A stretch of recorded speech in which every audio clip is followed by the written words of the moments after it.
তুফান বছরে 1 বার আসে। না রে ভাই, এই তুফান বছরে 1-2 বার আসে না, বাংলা সিনেমার ইতিহাসে প্রথমবারের মতো আসতে যাচ্ছে। তুফান হইতেছে। হ্যাঁ, আপনি খুব সহজেই বলতে পারেন এই সিনেমাটা গরিবের অ্যানিমাল কিংবা কেজিএফ রকি ভাই লাইট ভার্সন। কিন্তু কথা হচ্ছে, ধুঁকতে থাকা বাংলা সিনেমা ইন্ডাস্ট্রি অনুযায়ী এত বড় স্কেলের অ্যাকশন মাসালা সিনেমা বানানোর সাহসী পদক্ষেপ কয়জনই বা নিতে পারে? মানে কি দেখলাম ভাই, শাকিব খানের একই লুক, হটে বিজিএম সেরা, বিগ অ্যারেঞ্জমেন্ট, ভরপুর ক্ল্যাশ। প্রায় 1.5 মিনিটের এই টিজটা বুঝিয়ে দিয়েছে তুফান সিনেমাটা হবে একদম ধুমধারাক্কা মাসালা অ্যাকশন সিনেমা। আর এই টিজের প্রতিটা পরকে পরকে ছিল গুজবাম্প। একবারের জন্য মনে হয় না কোনো বাংলা সিনেমার টিজ দেখতেছি। ডিরেক্টর রায়হান রাফি আমাদের সাকিব খানের যথাযথ ব্যবহার করলো এতদিনে। সাকিবিয়ানরা এতদিন যেই শাকিব খানকে দেখতে চাইতো, আমার মনে হয় তুফান সিনেমায় তারা সেই শাকিব খানকে খুঁজে পাবে। সাকিব ভাই সব রেকর্ড ভাঙবে, এই আশা তো আমরা করি।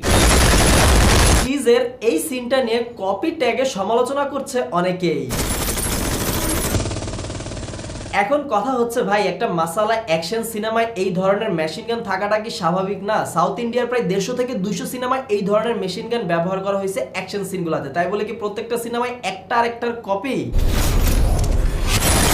তারপর যদি কেজিএফ আর অ্যানিমাল সিনেমাটার কথা বলি, তাহলে অ্যানিমাল সিনেমাটার বাজেট ছিল 100 কোটি রুপি, যা টাকাতে কনভার্ট করলে 120 কোটি প্লাস টাকা হয়ে যায়। অন্যদিকে কেজিএফ সিনেমাটার বাজেট ছিল 90 কোটি রুপি, যা টাকাতে কনভার্ট করলে 100 কোটি প্লাস টাকা হয়ে যায়।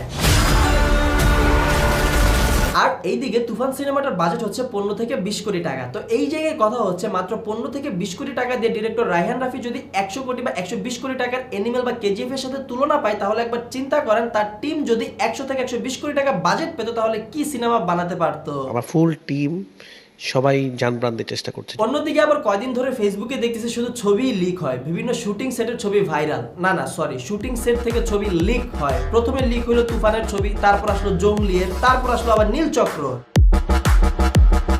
এখন মনে হচ্ছে তুফানের টিজটা দেখার পর এই কোরবানির ঈদে মুক্তির আশায় থাকা অন্য সিনেমাগুলো বলতেছে, তুফান খুব ভয় পাইছি রে। মাত্র 2টা ক্যারেক্টার রিভিল করা হয়েছে তুফানের টিজে, আর অনেকগুলো ক্যারেক্টার নিয়ে তো আলোচনা চলছে, স্পেশালি যিশু সেনগুপ্তের ক্যারেক্টারটা নিয়ে। তাই মোটামুটি একটা বড় ধরনের এক্সপেকটেশন তো রাখাই যায় এই সিনেমাটি নিয়ে। আমার সব রেকর্ড ভাঙবে, সাকিব ভাই সব রেকর্ড ভাঙবে, এই আশা তো আমরা করি। তুফানের টাইটেল ট্র্যাকটাও মনে হয় শুনলাম।